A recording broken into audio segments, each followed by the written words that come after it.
Kasih di cetak baru.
We will start in 1 minute.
Okay.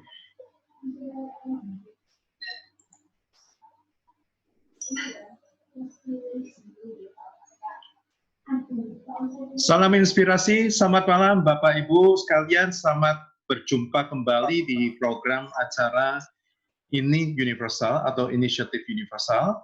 Kembali bersama saya dengan Wenas Universal, Program Ambassador dari INIUniversal. Nah, buat Anda sekalian yang baru bergabung, mungkin Anda bertanya, INIUniversal itu apa? INIUniversal adalah sebuah program inspiring talk show yang kami bawakan setiap 2 minggu sekali, ya, membawa tema-tema yang berbeda, baik itu mengenai pendidikan, mengenai parenting, kemudian mengenai student motivation talk, sampai dengan tema-tema yang kami rasa perlu, yang sekarang lagi update saat ini.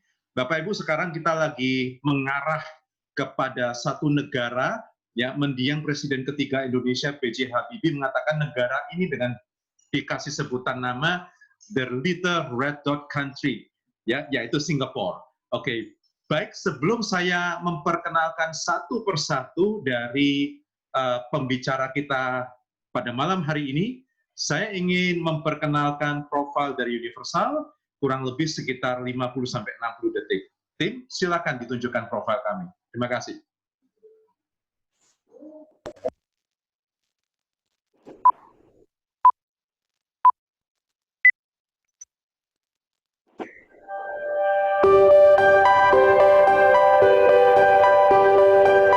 With over 21 years of experience, Universal has grown to become one of the leading education companies in Indonesia.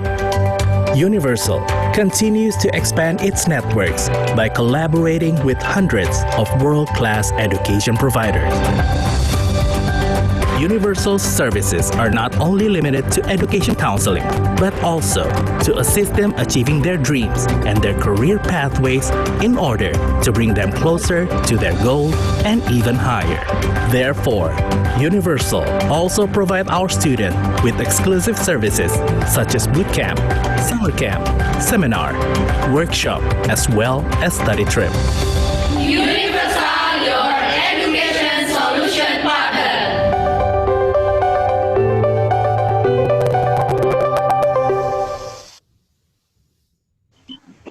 Baik, sekian perkenalan mengenai Universal, your education solution partner. Nah, Bapak Ibu, nanti ketika kami melakukan presentasi, bagi Anda yang ingin bertanya, silakan Anda drop pertanyaan melalui chat box. Nanti ketika presentasi berlangsung, kami akan mute semua peserta supaya presentasi bisa berjalan dengan lancar. Dan kita akan awali nanti sesi tanya jawab dengan beberapa tamu saya yang sudah hadir pada malam hari ini. Dan malam ini sudah mendampingi kami semua. Yang pertama adalah Mr. Kelvin Goh. Kelvin, yes. Hi. Dan yang kedua adalah Mr. Aaron Sin. Halo. Ya, dan keduanya adalah Director dari Astute Solution. Nah, kalau kita berpikir tentang Singapura, maka kita berpikir tentang Astute Solution, karena Astute Solution itu menawarkan berbagai kita katakan sebagai one-stop solution untuk Singapura, gitu ya. Dan Universal berpartner dengan Astute Solution, khususnya dengan Mr. Kelvin Goh dan Aaron, selama bertahun-tahun, ya, baik dalam hal mengenai kesehatan siswa-siswa kami yang berangkat ke Singapura. Mereka bukan dari rumah sakit, tapi mereka memberikan yaitu semacam sebuah personal accident insurance, health insurance dan sebagainya, ya, dan dirasa sangat perlu, apalagi di tengah-tengah COVID-19 seperti saat ini. Kita nggak berharap terjadi apa-apa, tapi selalu kita menyarankan supaya siswa itu mengantisipasi diri.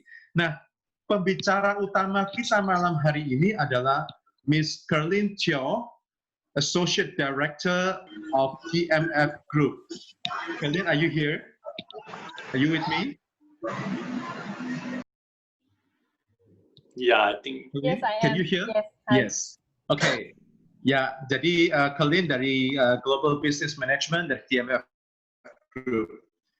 Nah, sebelum kita ke presentasi utama nih ya, saya kepingin ngobrol dulu dengan dua orang tamu Director dari Astute Solution ini terkait dengan kondisi terkini di Singapura. Dan Bapak Ibu, nanti mereka akan menjelaskan dalam bahasa Inggris. Buat Anda sekalian yang membutuhkan penjelasan dalam bahasa Indonesia, silakan type ke host, ya. Nanti kami akan bantu menjelaskannya, tapi tentunya tidak satu per kalimat ya, tapi saya akan memberikan konklusinya nanti dalam bahasa Indonesia. Okay, so let's get started. Very exciting this evening, and thank you once again to Calvin, Aaron, and Kerlin for joining us for this initiative Universal, the 4th episode. Yeah, thank you so much for joining us. So before we start with the main topic, okay, we are going to talk about the Singapore permanent residency application, the process, etc. I would like to highlight one of the press release stated by the Straits Times. Okay, I think it was last month. It was saying that Singapore is actually the ranked as the fourth safest places on earth during the pandemic. You know, Yes. and a big question, because when we see the number of cases in Singapore is not low at all. In fact, one of the highest in Southeast Asia. Can you explain a little bit about this situation, Calvin? Okay. Actually, we are very, very fortunate. I always feel so, and I always say so. And with Aaron, we feel that we are so fortunate to be in Singapore, especially during this period of pandemic, because we have really seen firsthand how the Singapore government really goes about tackling this pandemic issue and resulting it being the country being voted, number 4 safest in the world. The numbers are not low, especially in the beginning, but we came to then realize that why the numbers are not low, majority of the reason is because the government did a lot of testing. The government just did testing and testing and testing, even for those patients that show a little bit of symptoms or don't really have symptoms, but they do a lot of contact tracing and people surrounding you. Where did you go? They have government apps to help us to see, you have gone to this shopping mall at this time, at this date. So there are a lot of all these initiatives by the government to help to make sure that all the tracings are done, all the tests are done very vigorously, resulting in numbers being high. Now, a lot of countries, you may have seen that the numbers may not be high because they may not have the capability to run such an extensive test, not only because of cost, but also because of healthcare system, whether they can, maintain that type of beds and number of beds and number of nurses, number of healthcare workers to take care of all these patients. And Singapore is one of the most forefront to be able to do all these testings vigorously and resulting in recent months seeing very, very low numbers. So that's why I think it's very. Mami baru kan kirim ke kamu nih, coba lagi dah. Ini up meeting. Tim, can you please? Yes, thank you. Yeah. Sorry. So that explains why it is one of the safest place to be in, especially during this pandemic, because of the government's efforts. And one thing I want to emphasize also, that the government takes so much care of its people in terms of Singaporeans, in terms of permanent residents, in terms of even long-term pass holder. And by that, I mean also including student pass holders, those international students studying in Singapore, right? So all these people are considered long-term pass holders, including permanent residents in Singapore with long-term stay in Singapore. The government really takes care of them, helping them to take care of their hospital bills if they are being hospitalized because of COVID, helping them to take care of all these, even employers, helping them to take care of their businesses by paying 75% of their monthly salary. So there are a lot of all these initiatives that help out and take good care of the people.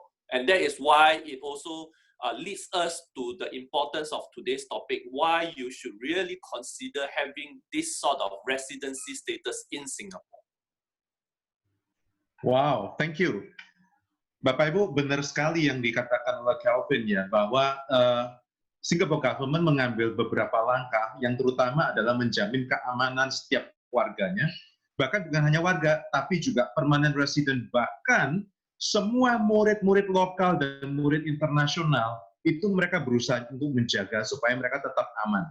Ya, dan kita tahu bahwa ada satu klaster besar terjadi penyebaran COVID-19 sampai dengan hari ini, dan itu adalah klaster dormitory atau para pekerja asing, pekerja bangunan dan lain-lain yang datang dari negara-negara seperti Pakistan, Bangladesh dan sebagainya. Mereka sampai mengelompokkan klaster ini khusus. Bahkan mereka, ya pemerintah dalam hal ini itu sampai menyewa 3 kapal pesiar. Jadi orang-orang ini ditaruh di kapal pesiar supaya mereka nggak kumpul sama orang-orang Singapura di darat. Ya, mereka diparkir di kapal pesiar dan mereka dipulihkan, disembuhkan di sana. Jadi begitu cara pemerintah Singapura, sehingga tidak heran bahwa Singapura itu mendapatkan posisi atau ranking keempat tempat atau kota atau negara teraman di dunia, ya, terutama dalam kondisi pandemi seperti ini. Nah, I gotta know, thanks Calvin for answering this question very details. So COVID-19, no doubt, is affecting all the countries worldwide. Okay, and especially economic-wise, is really hit a lot of countries, including Indonesia, including Singapore. And one of our ministers said that very soon, some of the countries in Latin America, such as Brazil, Mexico, and Chile, will be affected as well. And very soon there will be follow South Korea to announce the economic recession status. Now back to Singapore, but Singapore is also in a recession condition. But how come your Singapore dollar is remain strong? This is unbelievable, right? Can you explain a little bit about this? Okay, Pak, I'll take this question. Okay, the main thing about Sing dollar being strong, a lot of it boils down to survival of a country.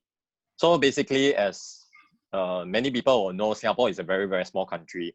So a lot of people has been asking us, without natural resources, without a lot of other support from like, especially like places like in Hong Kong, they got China to support them in the ways on another. Why is it so that Singapore is still able to maintain its status as one of the world leading financial hub? So basically, it goes down to the strength of our Sing dollar, because Singapore Monetary Authority of Singapore actually place a lot of emphasis that Sing dollar has to be strong, and Sing dollar has to, on a year-on-year basis, go on a gradual inflation, appreciation, because Singapore basically import everything, from water, for food, for anything that you can see, you can feel in Singapore, or everything is imported. Yeah. So with that, we need a strong Sing dollar in order for us to survive. Otherwise, eating on the street, it will maybe cost us $300 or even more. And the other thing is also more for investor confidence. So investors usually come to Singapore because they want to preserve their money. So they know that the moment they are in Singapore, they are able to park their wealth in Singapore, they are more or less safe in a manner that they know that Singapore, in a way, they won't depreciate their dollar, because they cannot depreciate their dollar as compared to a lot of other countries. So they have to maintain the strength of Sing dollar. So with that, investor will know that the moment I park my money in Singapore, I'll be safe. So with that, right, it also helps Singapore to attract a lot of foreign investment into a country. And in this manner, it actually helps to spur the economy. As people will know, Singapore has one of the highest MNC in the region. So a lot of MNC are in Singapore, be it for Google, be it for Facebook, any big brands, you name it, their HQ, majority of them are in Singapore. So these are the reason why Singapore government cannot ever let Singapore dollars go weak, because we will lose our survival of putting food on the table. We will lose people paying our paycheck. Yeah, so put it this way. So this actually leads us to why is it so that it's important for us to have businesses in Singapore, or even opening up businesses in Singapore, to preserve my wealth in Singapore. So this actually leads to what Kay-Ling will discuss at the later part of this series. Yeah.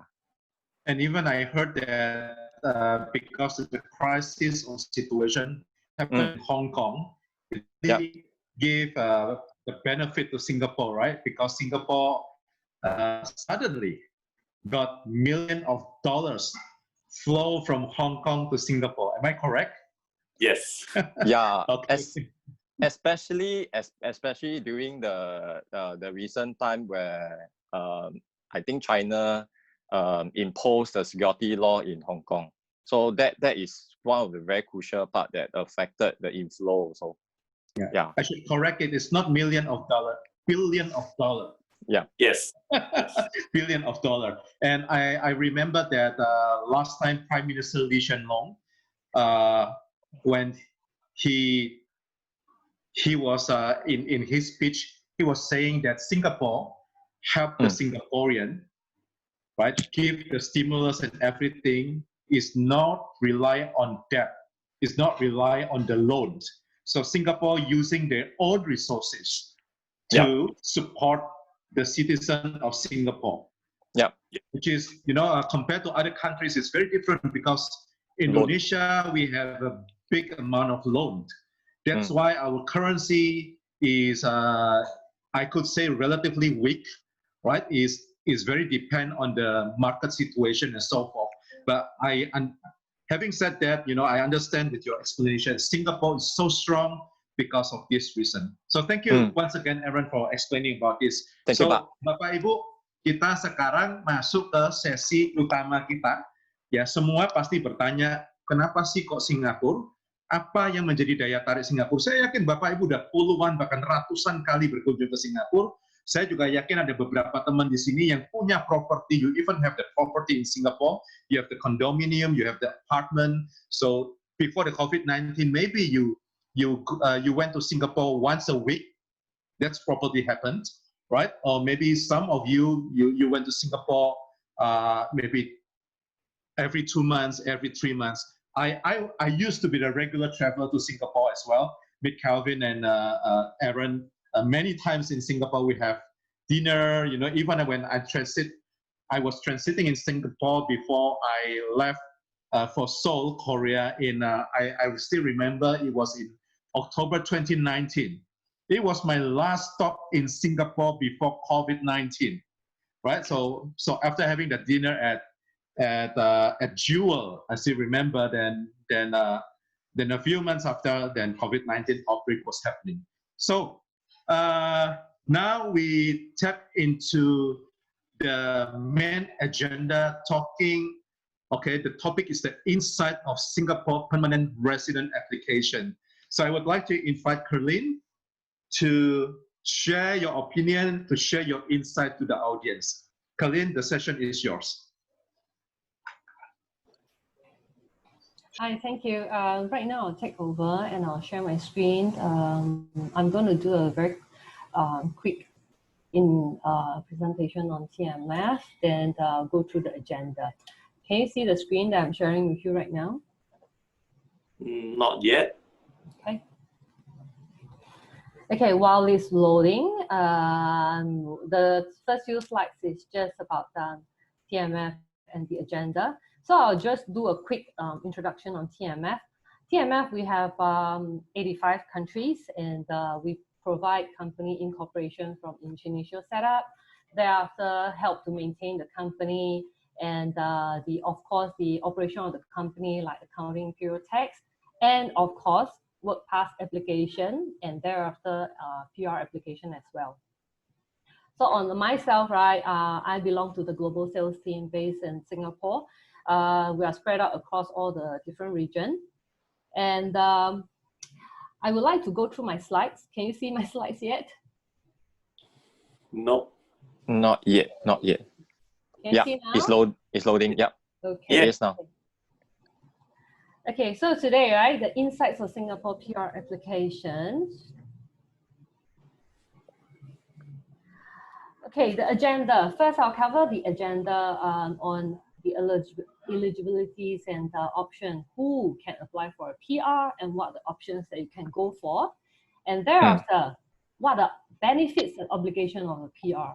Of course, when you apply for a PR, we like to know what is good for you rather than being just a long-term visitor pass and all these things. So I'll cover that so that you have some overview on what is required. Thereafter, I will cover the application process, a very quick overview, high level on how the applications will be done, then and a basic go through on the documents. After that, we'll be back to square one, plan for success. What is you need to do in order to make sure that your application will go through smoothly, and what are the things that you need to do and plan in order to make sure that it will be a successful one. Okay, then of course we'll end with a question and answer. Okay, so as I shared just now, TMF, we are a global company with 125 offices over 80 countries. So I'll not go through this further because I've covered it just now. Now on the eligibilities and option, who can apply for a PR? Straight away, I jump into the hot topic because I think this is what everyone will be interested to know. Okay, who will be eligible? So family members. If you are already a PR, your family member, your spouse, your unmarried children, and even your parent will automatically be allowed and eligible to apply for the PR status. And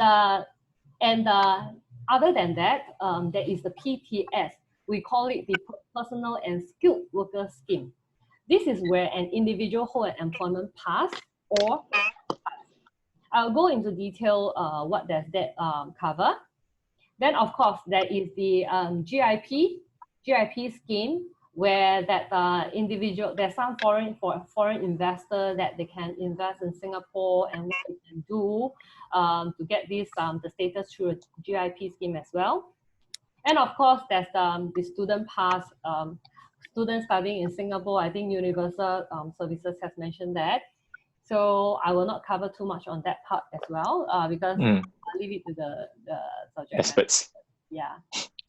And then okay, benefits.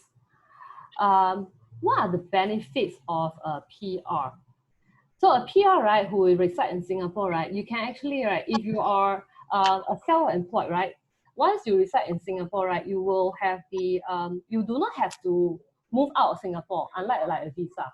If you have a visa right now, you have to occasionally, you have to, once it expires, you have to leave the country. However, as a PR, you have at least about 5 years kind of stay in Singapore. And then, of course, there's healthcare. Once you are a PR, the government will actually subsidize the healthcare. You will actually get the subsidized rate, which is very similar to what a Singaporean will get. And of course, if you're, this is also long-term planning. If you want, Singapore is one of the countries that provide very good healthcare. That is why a lot of people are coming here to get treated. So that is one of the options and the benefits that you have. Then, of course, career stability. Once you are a PR here, you can switch job as and when you want. You do not have to apply for employment pass to do that. You can just apply straight away as a PR status, because a lot of jobs here are actually reserved for Singaporean or PR. At the same time, even if you are self-employed and you can set up as many companies as you need, you don't need a local resident director who you have to hire someone who is someone not from your company or not someone you know, and sometimes you have to pay a fee for that.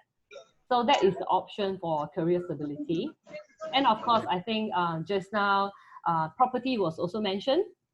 If you have, if you would like to buy properties as a Singaporean, you actually enjoy lower stamp duty.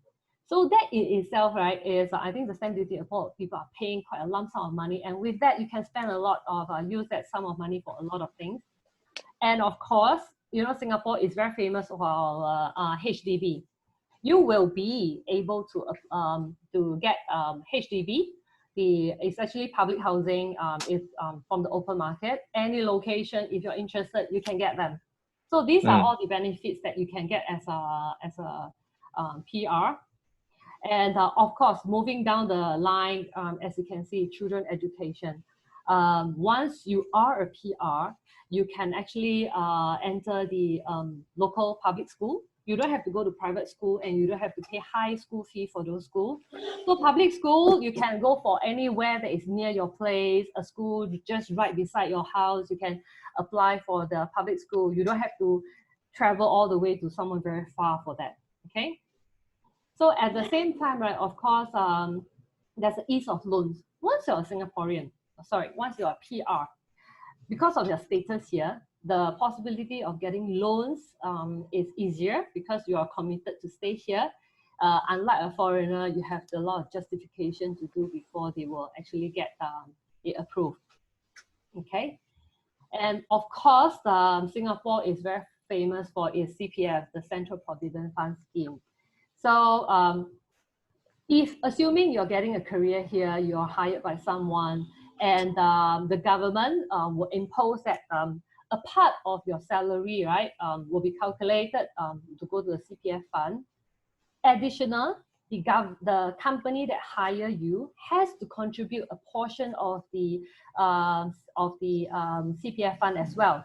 So that technically is around 17%. It's constantly changing. Used to be 20, but right now it's about 17%. So that is additional income for you because CPF fund, eventually you can use it for retirement. Okay. Then of course, citizenship. A lot of people, they get our PR is because eventually they would like to get a citizenship. So if you are thinking of all these options, these could be things that you can get, you can start planning. So of course, I'll highlight, these are all the benefits. I'll also highlight to you, give you some overview on the obligation. Of course, being a Singaporean, you have to be committed to Singapore. If your children who are male citizens, they have to fulfill the requirement of serving the national service. So a lot of parents like that because their children are very pampered, and once they go to NS for national service, they become men, and they actually learn how to take care of their parents. And a lot of Singaporeans find that it's a very good way to train their son because they were so pampered. So after the NS, they become very responsibility. So these are a lot of things that the government look at to train the men in Singapore and our next generation. Okay. Now, just now we talked about a few options. Of course, student pass is one of them. Then of course there's PTS and this is GIP. So what is a GIP? GIP is a global investor program, right? It's actually, you have a businessman with funds can actually have a few options. So of course, option A as illustrated here, right? It will be, if you have 2.5 million, you can start up a business or expansion of an existing business. Meaning, right, you can start up a new company or you can start up a sort of like a branch office to expand in Singapore. Okay. Second option, if again, you have 2.5 million and you want to invest in a GIP approved fund. So GIP approved fund, what does that mean, right? It means that the fund that, the GIP fund that invests in Singapore-based company. So the investment inputs is only one of the criteria to qualify for the GIP. You also need to prove to the authorities that you have the entrepreneurship. So meaning, right, you have a good track record, and it have to be furnished with creditable business proposal or investment plan in order to earn your permanent residence through the investor scheme. So what do you mean by business proposal or investment plan? Meaning, right, other than setting up a company, when you invest in the fund, what do you do, the type of fund you invest, and what type of investment plans that you put in place. Then you submit this to the government review everything before you grant you access. So you can apply this through the, if you're willing to invest the country and support your funds with proven entrepreneur skill, this particular scheme, right, will be quite useful to you because especially if you're relocating to Singapore and you have enough funds, this will be something you can consider. Okay. So of course, there's the PTS. PTS, that is where if you do not want to, if you feel that for now you do not want to go into GIP scheme, you would like to go through other means. you can do it through the PTS. PTS meaning you can set up a company. First one, a private limited, meaning you set up a private limited which is considered a separate legal entity. So a private limited, right, it will be, you will require at least one resident director. And the minimum payout capital is just $1. Of course, you will have to maintain the company, like a company secretary, a nominee director, a resident director. So when I say that, right, this is where the highlight of this is that because it is a separate legal entity, any implication on the on any other stuff will not have impact on this entity. Okay. Then of course there's a branch office. What does it mean by branch office? It is an extension of a foreign company. What does that mean? So for example, if you have an entity in Indonesia, and you would like to, instead of setting a new company, you want the history of the company to remain, you can set up a branch office, meaning it is a PT study, for example, you have become PT study, and this is PT study branch office, Singapore branch office, something like that. So, but just take note that this liability, right, is there will be implication of the branch office that will have impact of the parent company. Meaning, if the Singapore entity, this branch office in Singapore, it got into some legal issue, and this will spread up to the parent company because it is a branch.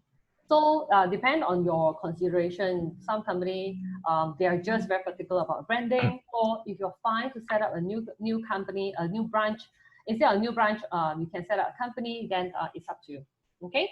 Then of course, there's the representative office, which is what we call RO. This representative office is mainly just for doing market feasibility research. Eventually, the government will still expect this registered office to set up a permanent company.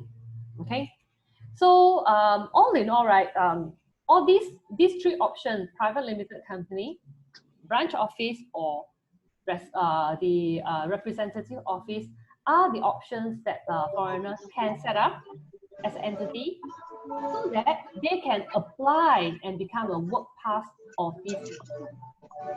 So work pass, that's why after you apply the work pass, and you will be here as a work pass holder, as an employment pass, then you will accumulate your years. So this is the path that some of them would like to go for. So on this, right, I would like to cover more on the PTS, right, on what you can do. So for the PTS, right, it will be usually for foreigner. So as a foreigner, you feel that you have the skill set, you want to set up a company, for example, you're providing this professional service that Singapore do not have. And because when you set up this entity here, and your experience is very crucial to in terms of selling the service and in terms of running the company, then you can apply and say, for example, you set up this entity, ABC Singapore Private Limited, and you would like to employ a foreigner, and this foreigner, the experience because of this product, that this person's experience is very crucial, then you can apply this person as an employment pass. So the professional will have to have at least 3 years of experience, and usually the recommended salary for an employee is about 5,000 per month, 5,000 Sing dollar per month. And of course, I would like to highlight here is that private limited, if you notice here, it requires one Singapore resident director. And over here, it says that it can be a Singaporean, a PR, or an employment pass holder. So if you are applying through the PTS, right, then you can start with an employment pass, you can be the resident director. And after that, once after a couple of years, then you got your PR status, then you can officially be the director and not, then you convert it as a PR status. And then from there, you can set up multiple companies. You don't have to rely on someone to provide the residentship, okay? Okay, right till now, if anyone has any question, you can jump in if you need. If not, Oke, Bapak Ibu ada pertanyaan mungkin yang ingin bertanya bisa chat atau bila ingin langsung bertanya nanti kami akan unmute speaker Anda untuk bisa langsung ditanyakan. Tadi Kerlin sempat mengatakan satu hal yang menarik tentang citizenship. Nah, saya ada satu pengalaman yang saya ingin sharekan. Teman saya mungkin ada yang tahu Ellen Gibb, dia adalah master trainer, juga sering bicara di Parenting Talk. Dia itu aslinya orang Hong Kong, Bapak Ibu. Kelahiran Hong Kong. Kemudian dia cerita begini ke saya. Dia bilang, satu kali dia traveling ke London ketika dia masih pemegang paspor Hong Kong. Nah, waktu dia bertemu dengan orang imigrasi di London, dengan bangganya dia keluarkan paspor Hong Kongnya, dia say hi ke orang imigrasi dan dia bilang, saya punya British passport, gitu ya. Dan orang imigrasinya liatin dia, terus orang imigrasinya bilang gini, ini bukan British passport, kamu ini orang Hong Kong, jangan ngaku-ngaku British. Nah, sejak itu dia ngomong ke saya gini, you know what, ketika itu saya merasa saya warga negara kelas 2, dan sejak saat itulah dia putuskan diri untuk keluar dari Hong Kong, dia mau cari satu negara yang tidak diskriminasi, yang betul-betul dia bisa mengembangkan diri dan dia diakui sebagai warga negara yang punya hak, kesamaan hak, dan lain-lain. Akhirnya dia pilih Singapura. Dan dia kasih tahu saya gini, you know what, Wenas? You know that Singapore passport is one of the most powerful passport in the world. Ya, jadi dia bilang, ini salah satu pasport yang paling powerful. Dia mau ke Amerika, dia mau ke semua negara, rata-rata nggak usah pakai visa. Tinggal berangkat aja. Mau ke Eropa, mau ke Swiss, mau ke Italia, tinggal berangkat aja. Yang itu memang sebelum COVID-19. But anyway, kalaupun setelah COVID-19 dan situasi mulai kembali masuk ke new normal, orang masih bisa traveling lagi, gitu ya, tetap paspor itu merupakan sesuatu yang sangat berharga. Itu kalau buat mereka yang berpikir untuk berganti kewarganegaraan atau citizenship menjadi Singaporean. Nah, Bapak Ibu yang ingin bertanya, silakan. Kalau tidak ada, Kerlin, you may continue. Okay. Ada pertanyaan masuk, Pak? Oh ya, ada ya? Yes. Okay. So, hi, Caroline. This is Anna here. So, actually, we have some questions coming in. Okay. So, may I read it for you? So, the first one. If I would become a PR, should I join the military school in Singapore? Sorry, can you repeat the first part again? Should I go for military service in Singapore if I become a PR? Okay, so that depends on the age and of course the individual, whether it's a male or female. If this person is below 16 years old when the parent are a PR, he will have to serve his obligation as the what we call a national service. So that, right, then that shows the commitment that you like to stay in Singapore, and from there, you as the child, the possibility of you getting the PRship will be higher as well. Okay. So second question, does limited PLC or PTE have to do real business activity, or it is just a formality? Can you repeat your question again? Sorry. Does limited PLC or PTE, I think private limited, PTE, I think like a private company. Private limited. Yeah, private limited, right? Yes. Mm-hmm. Yeah. Have it to do a real business activity, or it is just a formality? Okay. The government, right, is keen to extend the PR to individuals who are committed to invest in Singapore. So to answer your question, yes, it has to be a new company. You have to start planning what you want to do in Singapore. You have to make sure that when you set up a private limited company, you will actually hire employees to work in the company. And thereafter, you have to invest, for example, if you hire an employee, the number of employees, you get insurance to make sure that they're covered for, that you protect the employees here, and the business that you're bringing to Singapore. So why do I say that a company, you have to make sure that you bring value? Because the government, when you set up a company and thereafter you apply an employment pass, right? That in itself will give you a temporary pass, because employment pass will last about 1 to 2 years. However, if you are a business owner and you apply for this employment pass in the company set up here, and then from there, you show that, wow, I'm setting up this company here, I grew my business here, it is a regional regional headquarter, and from there I hire 10 Singaporean, and I actually has the investment here in Singapore for all these whatever setup that you have. All these things, right, will actually help in later part. I'm going to talk to you about planning. All these things, when the government look at the application of a PR-ship, right, they will look at you as an individual. When you say you're a PR, what is it that you contribute to the Singapore economy? And if you are the business owner of the company, you can highlight to them that other than the employment pass, I've been working here. The company I set up has bring in this amount of revenue to help the Singapore economy. And with my company, I actually have bring this value that I have helped. For example, my company has done some work in terms of social work to help in the country, all these things.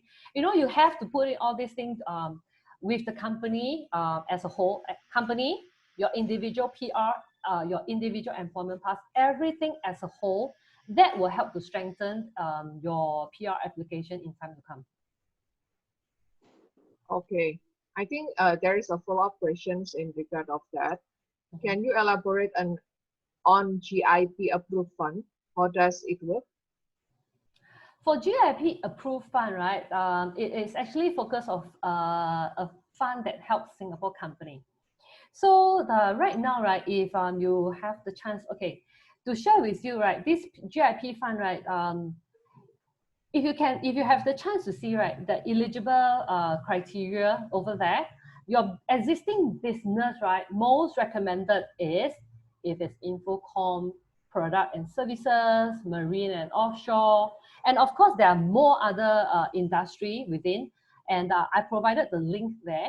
After this talk, I will send this this PDF out, then you can click on it and you can see which are the industry that you are in that will help you in terms of setting up, that help you to apply this global investor program through this option. Did I answer that question? Pak Hugio ya, kalau seandainya memang masih ada pertanyaan bisa mungkin disampaikan lagi Pak. Hopefully jawaban Kerlin juga bisa menjawab pertanyaannya. Next question, if I'm married to a Singaporean, will I get a PR status? Again, it depends on what you have done. We have a lot of individuals after they got married to, for example, most people think that if I'm a girl, I marry a Singaporean, then I might get a PR, but no, because the government wants to see that people who are coming into Singapore, they want them to show their commitment to grow in Singapore. Okay, so even if you're married to Singapore, we like you to continue to work in Singapore, to grow in Singapore in terms of economy, to contribute, you know, all these things. So only then, right, that you have to show your contribution, what you're doing, and only then it will help you in terms of getting your PR approved. Okay, so it is not automatic, right? No, it's not automatic, unfortunately. Yeah.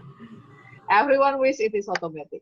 Okay. Just get someone to set it up here, then marry the PR, and everyone automatically get the PR-ship. The family, children, everyone. Yeah. It's a potential contribution for the next generation. Yes, you're right. Your children, your parents automatically get it, as I highlighted family members. Okay. All right. Okay. Kalin, I just wanted to ask you, if let's say someone get a PR status, is there any regulation that this particular person have to stay with a certain duration in Singapore? Okay, but once you're a PR, right, you actually have a lot of freedom. For example, you're a long-term visitor pass, you have to go and renew every few months, or sometimes they grant you half a year or something. Sometimes some extend to a few years. As a PR, you can hold it for 5 years.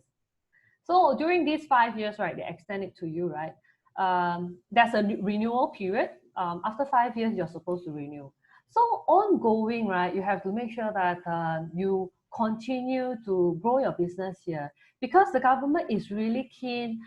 You know, Singapore, our currency is so strong, our economy is so strong because we want our people to continue to work hard, because the country is not dependent on just the government. Each of us, we have to work very hard to make sure that we contribute to the economy. So as a PR, the government wants you that come work together, then we enjoy the fruit together to enjoy this stability. So we have to continue like after 5 years, they will assess you and evaluate you. What have you done for the economy? Are you still running a business, and what are the things that you're doing? Are you investing in more in Singapore? You know, all these things, right, is eventually help Singapore grow the economy so that everyone stays here, can enjoy the wealth, everything. Okay, because some of the some people, their main business is actually located in Indonesia. Okay. But they wanted to set up a branch in Singapore. So because of the main business is located in here, that's why they spend more time in Indonesia than in Singapore. Okay. In certain countries, I understood, like Australia, for example, within 5 years, they need to stay 2/3 of the period, the 5 years period in Australia, something like that. So Singapore got no regulation like that, right? No, don't have to. As long as you continue to invest in Singapore, they will be fine. Because we want, the economy is the most important. Okay. And I got a friend as well. He set up a virtual company in Singapore because of the tax reason. Do you know why people wanted to set up a virtual company because of the tax reason? Wow. Is it because the tax is lower? Yes, this is not the topic. And is it possible people who set up the virtual company, will he or she be eligible to apply for the permanent resident? Okay. First, to answer your question on the tax, Singapore has one of the lowest corporate tax at 17%. And because of that, right, Singapore has become a regional HQ for a lot of companies. They have a lot of business activity all around the world, but they centralize the regional HQ in Singapore because that is where they enjoy the corporate tax rate. Now, to set up a Singapore company, and after that, right, if you want to apply for a PR, or a lot of time, as I said, to start off, you have to set up a company, then apply your employment pass to start working in Singapore. Then from there, you can, after usually the recommended years after you have been an employment pass holder, right, is after 3 or 4 years, you can start considering applying for a PR. Anything shorter, I will tell you, don't waste your time, because that has not illustrated that the committed period that you're going to you like to stay in Singapore, and it does not showcase the amount of commitment or investment you have put into Singapore yet. So to answer a question, if the business owner eventually he would like to apply for a PR, he can either go for a GIP, or if he's using his company, he can go through the PTS, which is the employment pass. However, if he set up the company, but he has a lot of liquid cash, liquid fund that he can actually invest. Of course, going through the GIP and the type of fund that he can invest, right? That I think he can go to Aaron or Kevin to find out more on that. Yeah, that will be another way rather than setting up company. Yeah, just let me add a little bit here, if you don't mind me interrupting.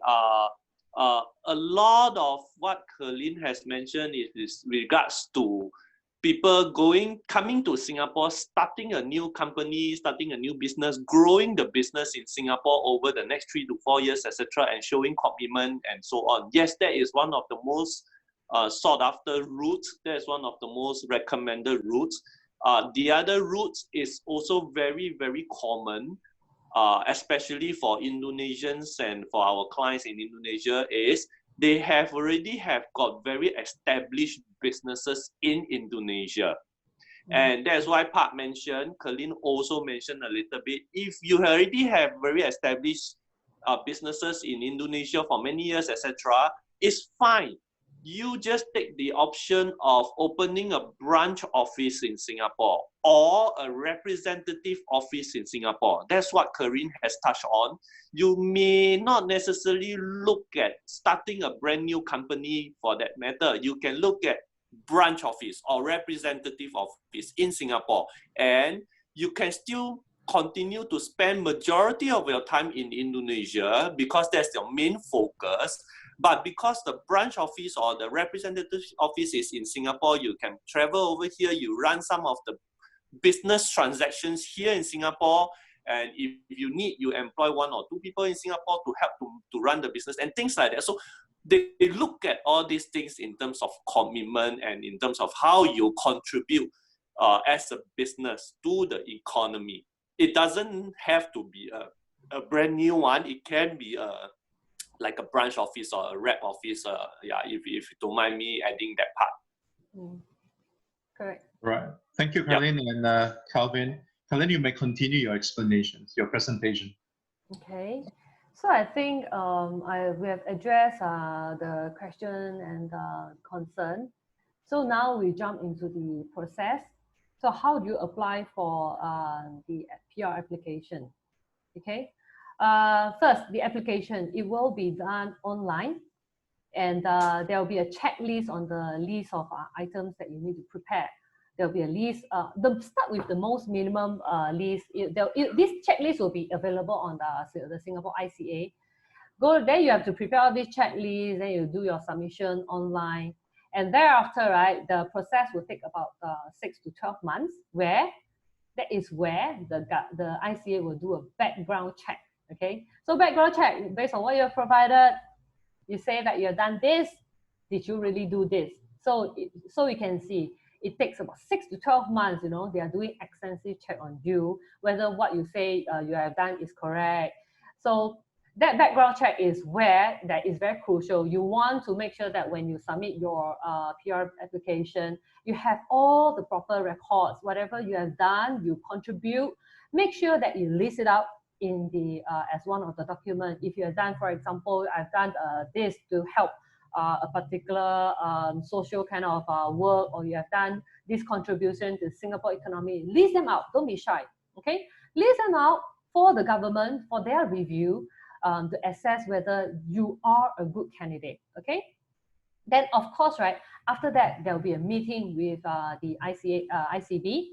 They will interview you to see if what you say is true. If you have already done all this work, you have been contributing, when they interview you, they will be able to know whether what you say is true.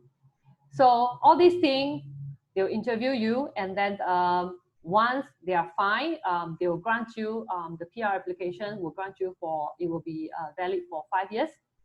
After that, after 5 years, it will be to be renewable. So when I say renewable, right, it will be done through online. You will be granted a SingPass. Once you're PR, you will be granted a SingPass. So with the SingPass, you can actually do a lot of things. You can do a lot of things electronically, and even your PR renewal, you just, okay, I'll renew my PR, so you can just log in from there. Then of course, there's renewal, there's rejection. If upon renewal, at the point of time when they is up for renewal, they will review you again to assess whether this person has been contributing to Singapore economy. If you're not, they will reject with very generic reason provided without giving you actually what is it that you're lacking of. So that is why, right, as long as you continue to contribute on what you need to do, then you should be, most of the time, you should be very fine, okay? Now, I've done the part on the application. If no one has any further question on the application, I will go through with you again. It's a recap of what I said just now. I'll do a recap to point out if you are keen to apply for a Singapore citizen PR, what do you have to do? You have to start young and early. Okay, start young meaning though there is age that the government has indicated on the for public review, right? It is always good to start young. So anyone at their prime in their 30s and 40s who is well established, if you are keen to look for other alternatives, doesn't mean you have to give up your country altogether. You look for alternatives like, do I want to stay in this country forever? If I do not want, what are the options that I have? Okay, if this is something that you are thinking right now, you have to start now, because if you think too long, you pass the prime, then you do not have enough time to build the period that you have. Then when they assess you, right, you will not be able to fulfill the requirement. Okay, so if you are just thinking what to do, you can start by, okay, let me start a Singapore company or a branch office, and then from there, you might actually find more opportunity here, because a lot of time Singapore, because of our local compliance requirement and our reporting, we are very transparent.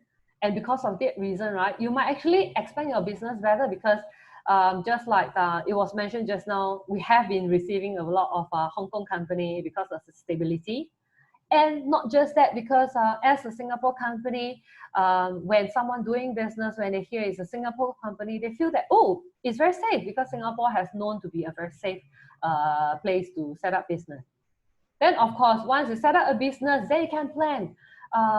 If I can come to Singapore, set up the business and run the business, and I can apply for employment pass, then from there you can plan if this is something that you want to do, and you can start with some basic planning on, like, maybe I can do some investment here. What do I want to invest here? What do I want to bring the funds here?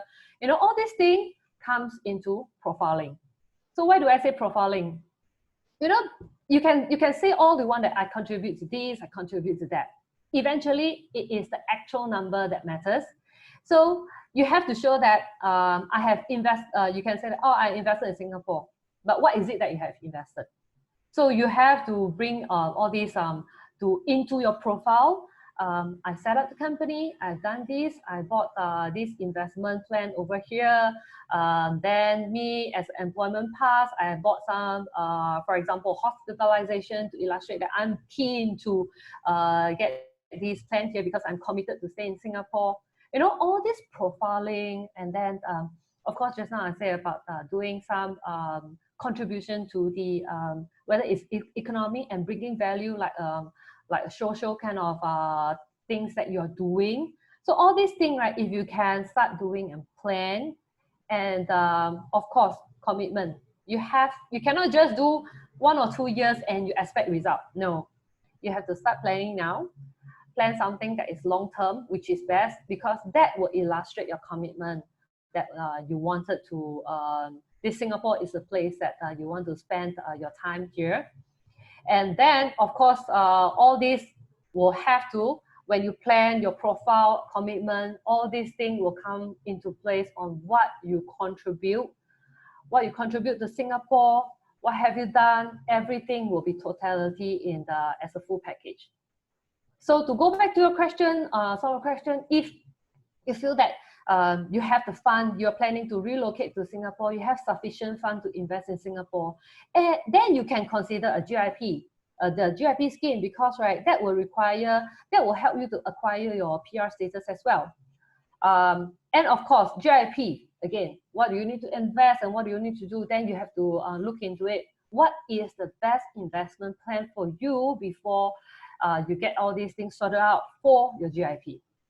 And if you feel that you do not have enough fund, then that is where you go through the PTS, where you set up a company, and then from there, show your commitment that the business that you want to set up here is something, especially if it's a business that is very unique to Singapore, then you can bring your expertise here to show your commitment, and then all these things will come into play. So yeah, that's where I say you have to plan for success.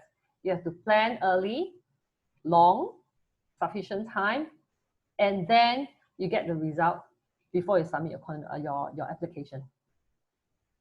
Okay, so I think up to here, I have reiterate my points again and again. I don't want to keep repeating the same thing. So I will leave you to decide what you want to do. But right now, we can open up for more question and answer if you have before the session ends. Yes, we have some more questions. I think the first one, maybe Pak Wenas can answer to this. So we have questions about what is the conditions pertaining about students that want to study in Singapore at this moment? Is it everything get back to normal again, all the schools and university? Maybe Pak, can you answer on this? Yep, I will be answering in bahasa. Okay. Jadi terima kasih untuk pertanyaannya. Saat ini Singapura masuk ke dalam fase kedua, ya, setelah circuit breaker. Jadi sejak, kalau nggak salah tanggal 8 Juni ya, sudah masuk fase yang kedua. Nah, ketika masuk fase yang kedua, maka sekolah-sekolah mulai kembali dibuka, sekolah-sekolah pemerintah, MOE school, semua sudah kembali dibuka, tentunya dengan protokol new normal, protokol COVID-19 untuk memastikan bahwa tidak terjadi penularan local transmission ini.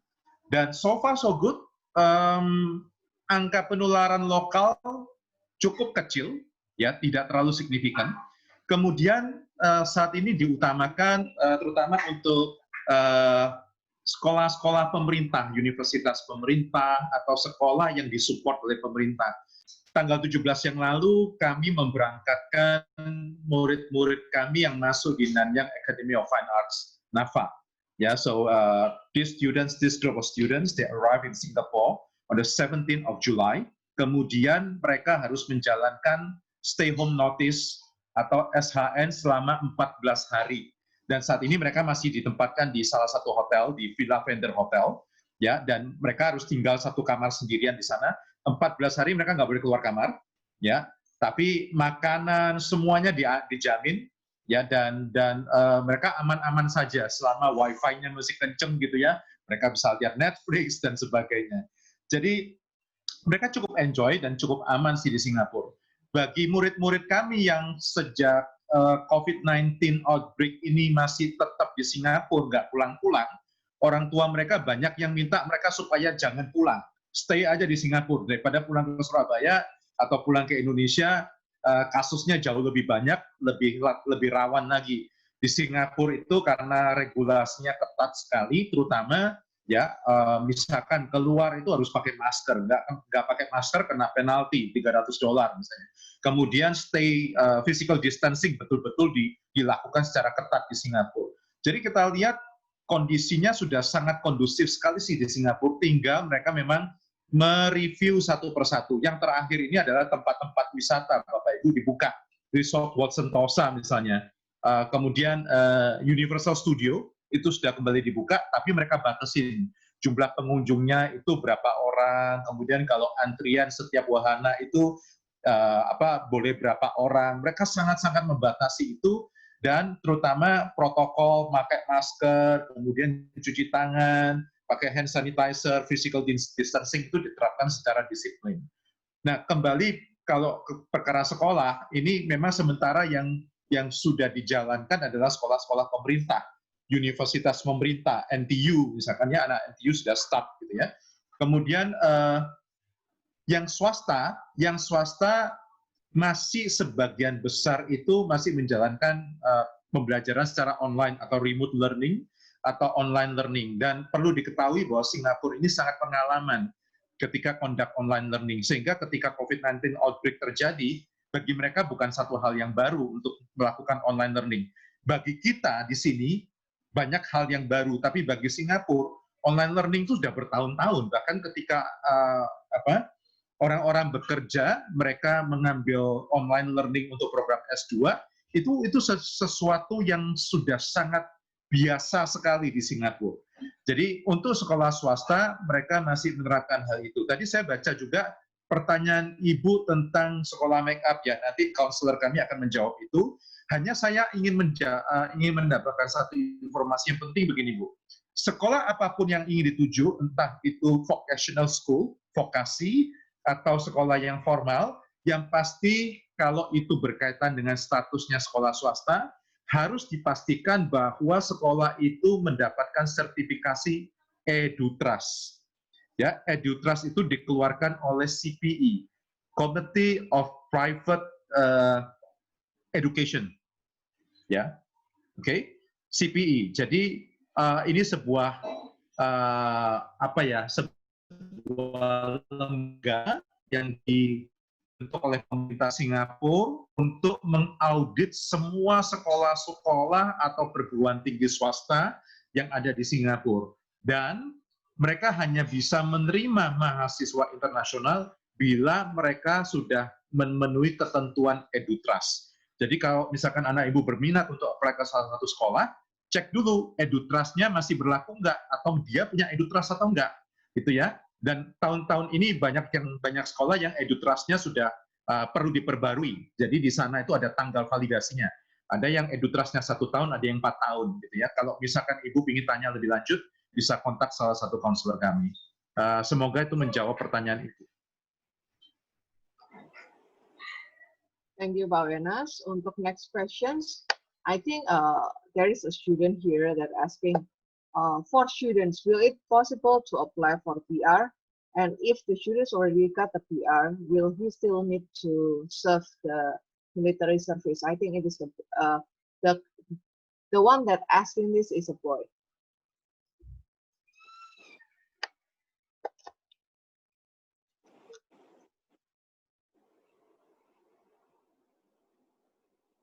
Colleen? Colleen, you want to take this question? Okay, based on my understanding, for students who apply, depending on the age where they are, when they got their PR shape, on records, it mentioned that anyone that is 16 years 16 old, and above. yeah, will have to fulfill their obligation. So if it is a student pass, usually we look at that. However, if it's a boy and the parent is PR and he got this since young, then he will definitely have to serve the national service. So yeah, I think we cannot avoid that, right? Meaning like I add a little bit to that, Anna. A lot depend on first generation PR or second generation PR. First generation PR means that the boy is the first one to be obtaining the PR. His parents are not a PR. So that's fine. I am the best example. I studied here in Singapore. I got my PR after I graduated from Singapore University, and then I got my PR. I did not serve military service because my parents are not PR. Okay, so if the parents are a PR of Singapore, and the boy later on got the PR, he is considered a second generation. He must serve military service. But I hope it helps. Yes, thank you, Calvin. But if the student is studying in like say like a private university in Singapore, will he or she be able to apply for PR? Yes. It doesn't matter public or private. Of course, we feel that public helps, but public or private doesn't matter that much because, again, like what Karine always emphasized, it depends on the contribution after graduation. It depends on him or her, you know, after graduating from the private school, getting a job, and then committed to staying in Singapore and working hard in the job for a few years and apply for the PR. It is possible. Yeah. Okay. So it is not automatically you finish the school, you can apply the PR. Meaningly, like you need to have some experience, something like you already showing to government, like how you will benefit to Singapore, right? Yes. Yeah. That, Colleen, anything that you want to add? Yes, that's correct. So start young. Okay, I think we have one last question here in my chat box. So the question is, if I becoming an investor in Singapore, how can I say this in English? I suddenly forgot this. Bursa saham apa ya Pak Buenas Inggrisnya? Saya nggak bisa ingat. Exchange. Yeah, in Singapore. Yep. Okay, yes. If I already becoming an investor in stock exchange in Singapore, can I apply for a PR? Okay, it means that if let's say he's interested to buy some shares of the Singapore companies, does it mean like that? I'm not really sure. I think, can I invite Pak Hwisan to ask Pak directly? Maybe it is clearer. Ya, silakan Pak.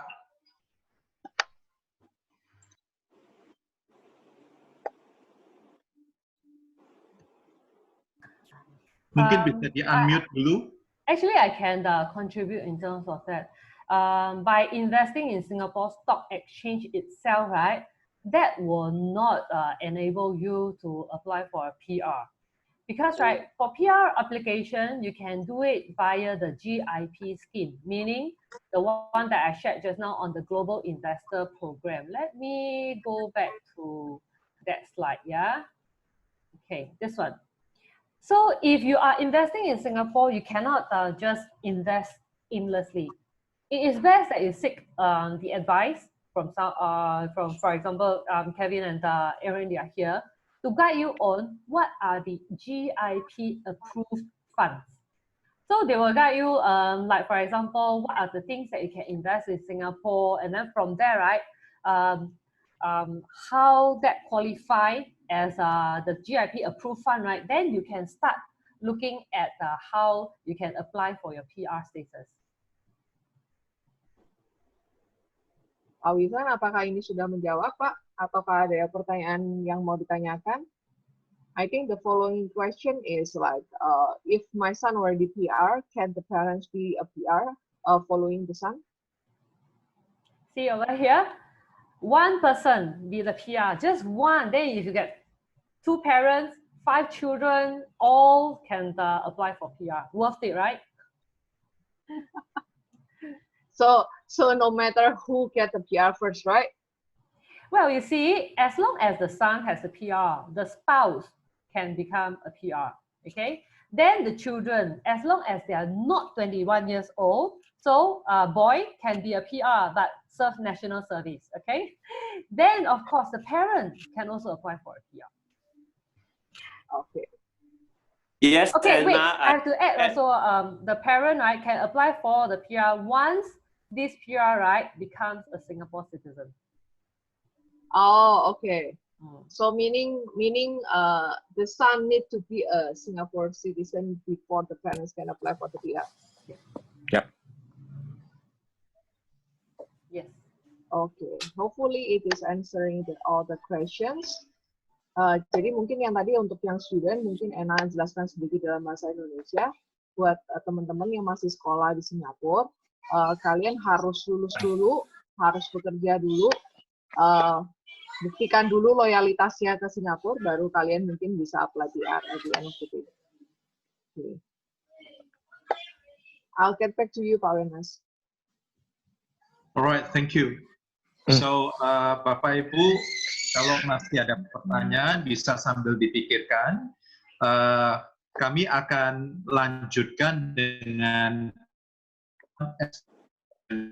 you may go ahead with introducing astute solution. Okay, thank you, Pak. Let me share my content. Caroline, I think you can stop sharing your slide. Thank you.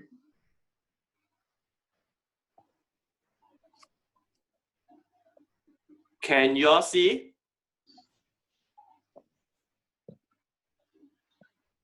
No.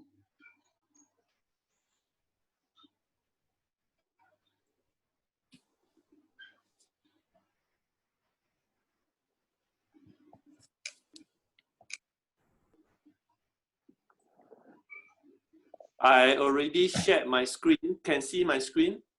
I think you try again. Okay. Yeah, you stop and try again. Okay. When I click on the file, after that on the extreme right bottom, there's a file that says, okay.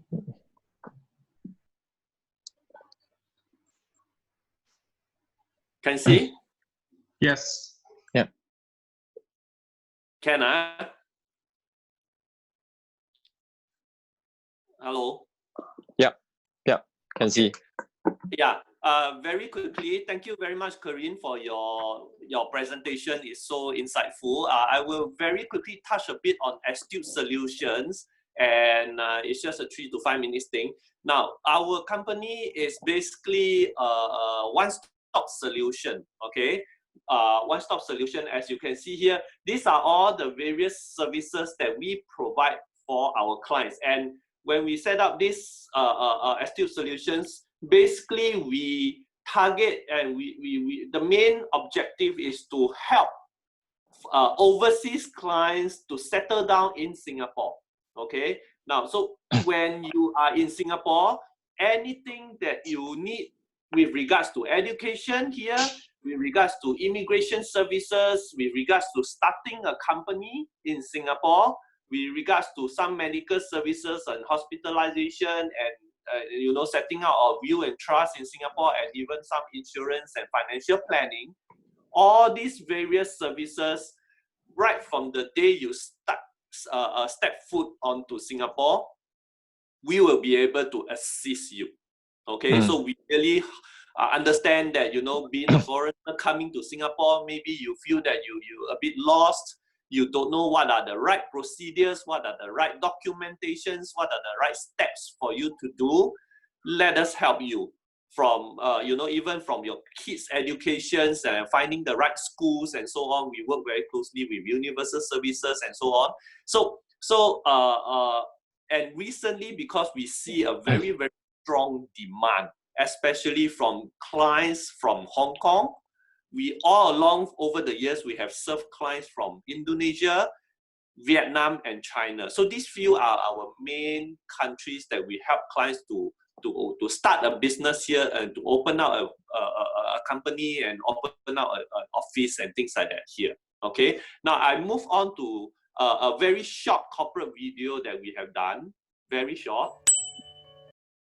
Hold on.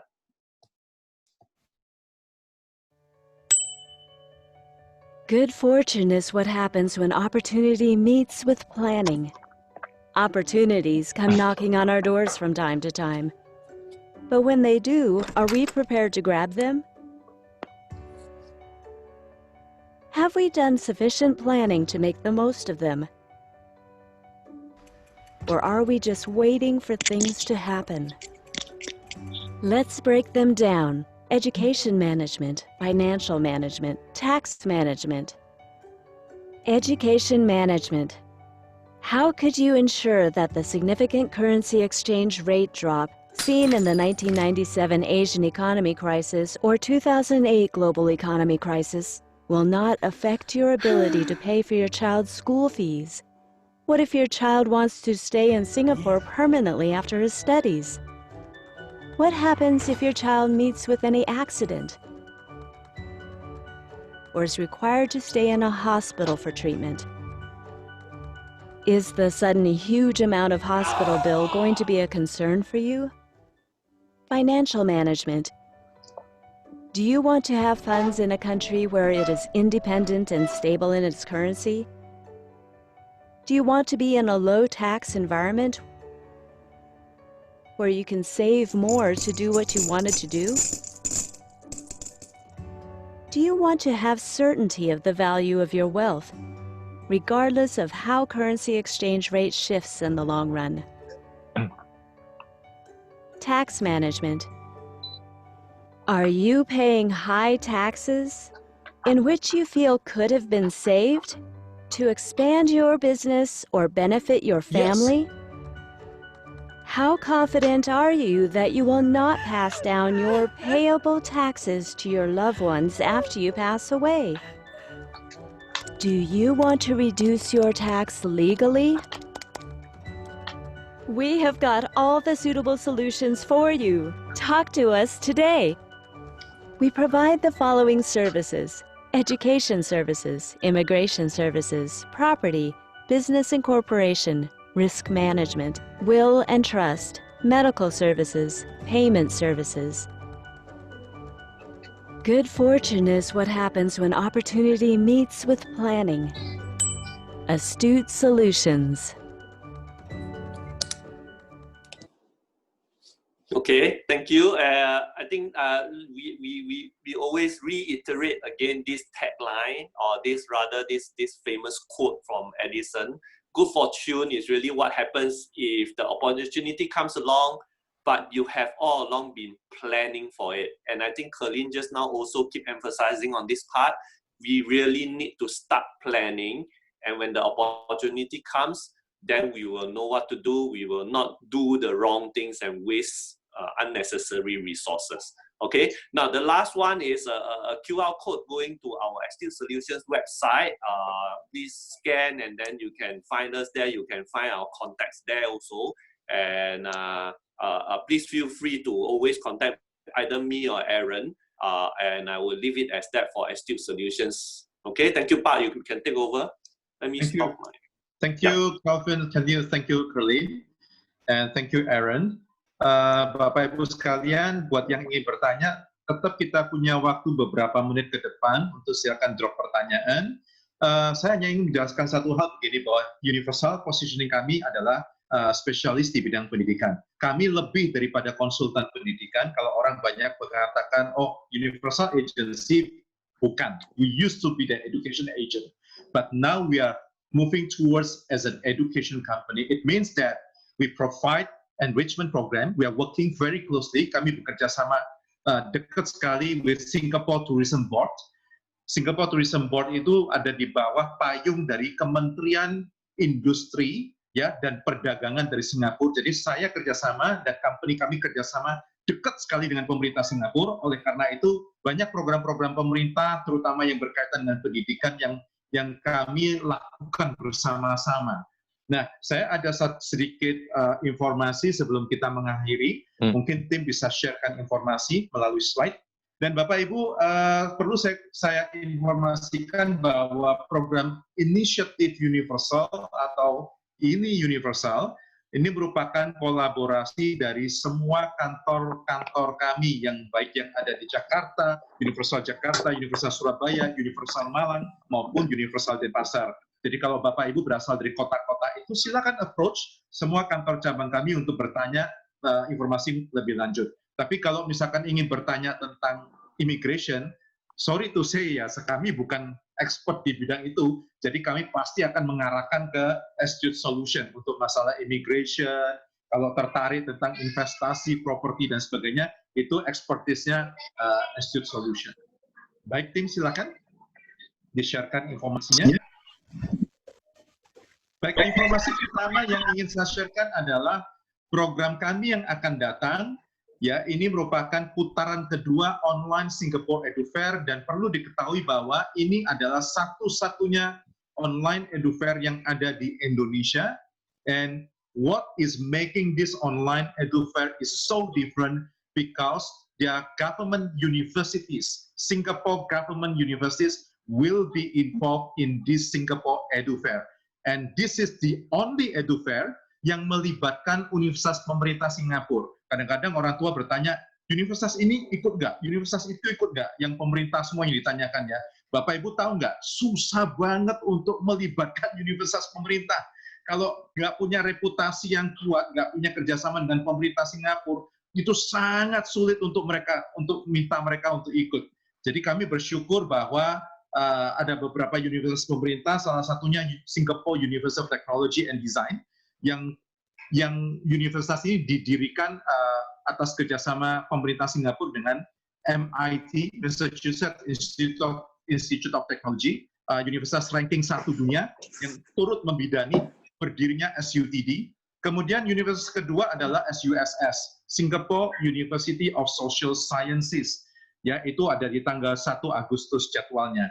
Kalau mungkin ada yang bertanya, SUSS itu apa? Nah, kalau Bapak Ibu tahu yang namanya Kaisang anaknya Pak Jokowi, nah itulah lulusan dari SUSS.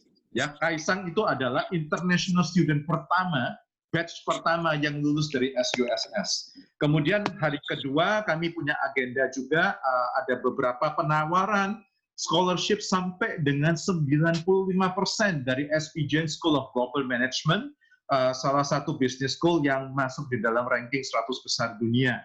Kemudian juga ada tawaran tuition grant dari Ministry of Education Singapore untuk mereka yang berhasil diterima di Nanyang Academy of Fine Arts. Mereka berpeluang untuk mendapatkan tuition grant dari MOE atau Ministry of Education Singapore. Nah, itu tentang online Singapore Edu Fair, dan perlu diingat bahwa ini putaran terakhir di tahun 2020. Jadi kalau misalkan ada yang miss, silakan tunggu di tahun 2021. Baik, kita ada ada screen lagi ya untuk agenda atau program baru kita.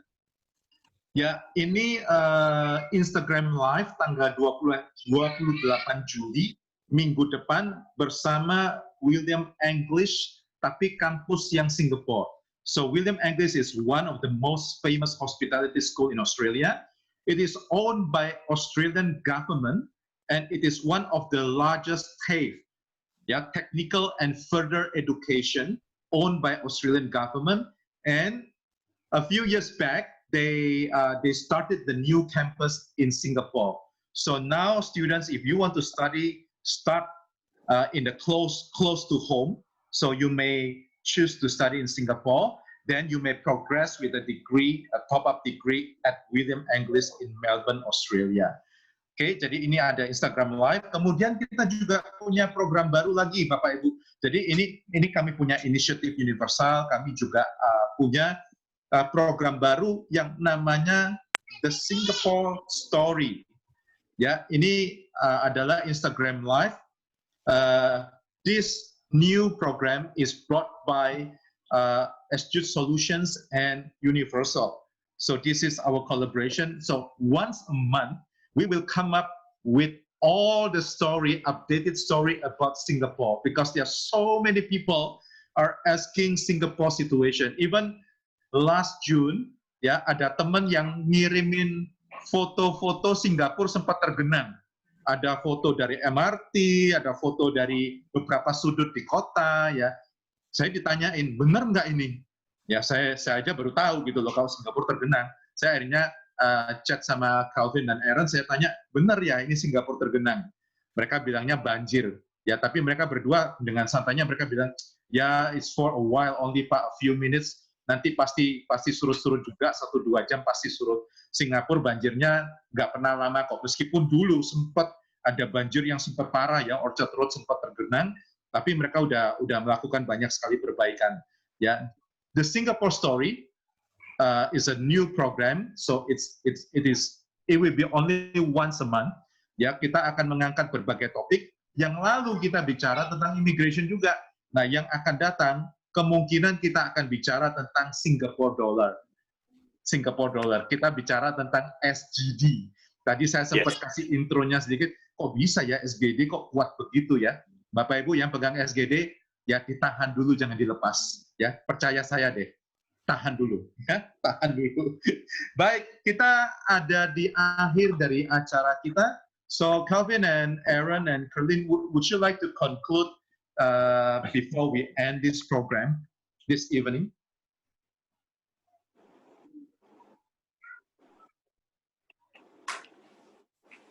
Calvin, yeah, maybe you or Kerlin, would you like to say something as a conclusion of this talk show or presentation session?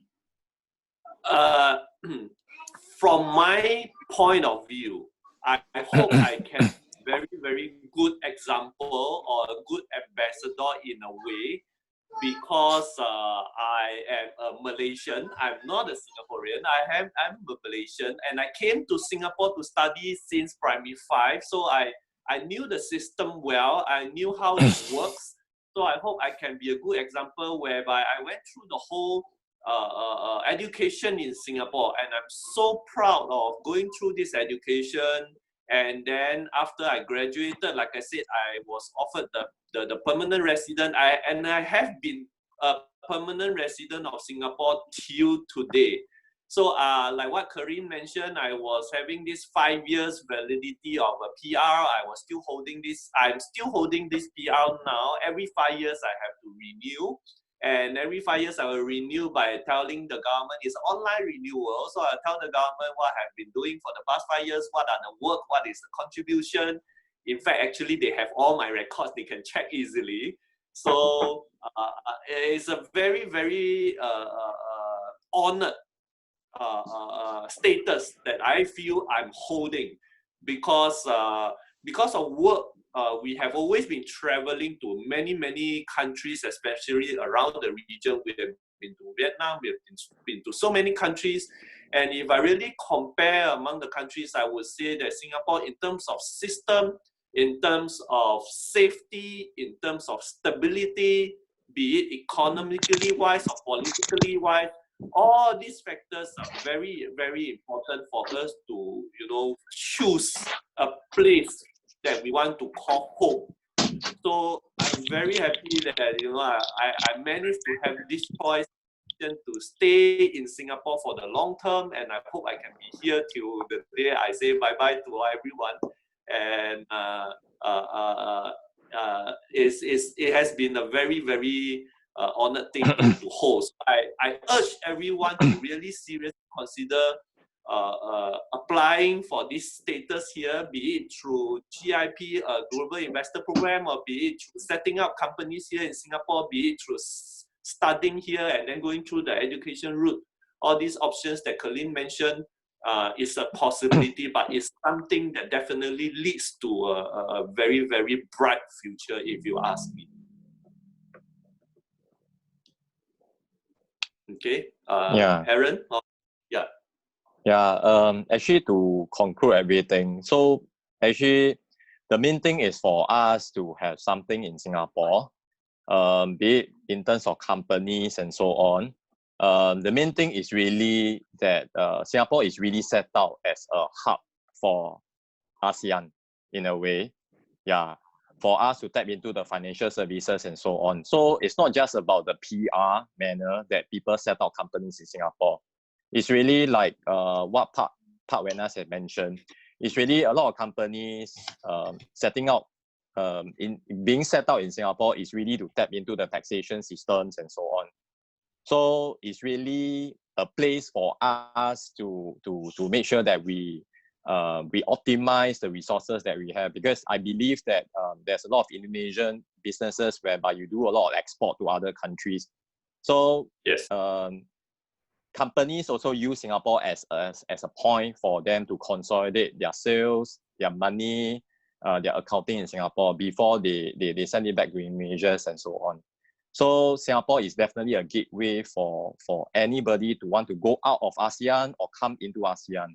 So we do urge people in around the region, especially in Indonesia, whereby because of the close proximity, to seriously consider about setting up Singapore incorporate a company in Singapore. Then you really know what we are trying to say also. Yes. Yeah. So this is what I will have as a conclusion. Yeah. Yes. Okay. Thank you. Curly? Yeah, I'll top it up by adding, if ever you have thoughts about what you want to do in future, and when you think about whether staying in Indonesia and continue, and the alternative that you have, that if you do not start, you never have the option. However, if you ever want to start with somewhere that is safe and stable. Singapore, there's a lot of Indonesia here. I have classmates from Indonesia since young. So Yeah. it is a very easy country to navigate, and very safe for you to explore international experience because of the hub we are in. So if even if you are not considering getting PR, you just want to venture out of the country, starting by Singapore, it is a very safe option. Yeah. Thank you. Thank you so much. Baik, Bapak Ibu, host, apakah masih ada pertanyaan sebelum kita akhiri, dan mungkin bisa diinformasikan untuk follow IG-nya Universal @universal.services untuk mendapatkan informasi-informasi yang terkini mengenai program-program kami.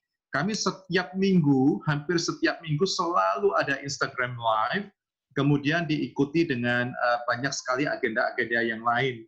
Dan bahkan nanti malam jam 9 juga Universal Jakarta punya program yang berbeda. Silakan visit ke Universal_JKT untuk melihat program dari Universal Jakarta juga. Baik Bapak Ibu, kalau tidak ada pertanyaan, ya sekali lagi saya ucapkan terima kasih telah bergabung di dalam ruang inspirasi ini Universal. Sampai bertemu dengan ini Universal kembali di episode kelima. Dan tetap stay tune di Instagram @universal.services. Thank you very much, Kelvin, Aaron, and Carlene. Thank you. A very good evening to all of you. Have a blessed weekend. Ya, dan terima kasih sekali lagi, dan salam inspirasi. Thank you. Thank you, everyone. Thank you. Thank you.